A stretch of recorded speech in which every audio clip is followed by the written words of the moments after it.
55 రూపాయలకే litre petrol, 50 రూపాయలకే diesel. Chandrababu కీలక నిర్ణయం. ప్రభుత్వం గుడ్ న్యూస్ అందించింది. కీలక నిర్ణయం తీసుకుంది. దీనివల్ల చాలా మందికి ఊరట లభిస్తుంది అనుకోవచ్చు. చంద్రబాబు సర్కార్ సబ్సిడీపై పెట్రోల్, డీజిల్ అందించనుంది.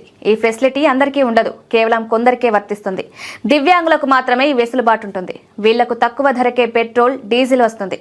తూర్పు గోదావరి జిల్లాలో దివ్యాంగులు రాయితీపై పెట్రోల్, డీజిల్ పొందొచ్చు. స్వయం ఉపాధి పొందుతున్నా లేదంటే ప్రైవేట్ ఉద్యోగం చేసుకుంటున్నా ఈ బెనిఫిట్ సొంతం చేసుకోవచ్చు. దీనికి సంబంధించి సంక్షేమ శాఖ కార్యాలయం మేరకు దరఖాస్తులు చేసుకోవాలి.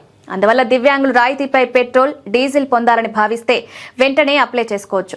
3 చక్రాల మోటరైజ్డ్ వాహనం కలిగిన దివ్యాంగులు ఈ ప్రయోజనం పొందొచ్చు. పెట్రోల్, డీజిల్ పై 50% రాయితీ లభిస్తుంది. అయితే ఈ రాయితీపై కూడా పరిమితి ఉంటుంది. 2 HP వాహనం అయితే నెలకు 15 లీటర్ల వరకు సబ్సిడీ పొందవచ్చు. అంతకన్నా ఎక్కువ సామర్థ్యం కలిగిన వాహనం అయితే నెలకు 25 లీటర్ల వరకు రాయితీ పొందొచ్చు. కాగా ఈ బెనిఫిట్ పొందాలంటే ఖచ్చితంగా బిల్లులు సమర్పించాలి. తర్వాతే సబ్సిడీ డబ్బులు సదరు దివ్యాంగుల బ్యాంక్ అకౌంట్లలో జమ అవుతాయి. కాగా ఈ నెల చివరిలోపు దరఖాస్తు చేసుకోవాల్సి ఉంటుంది.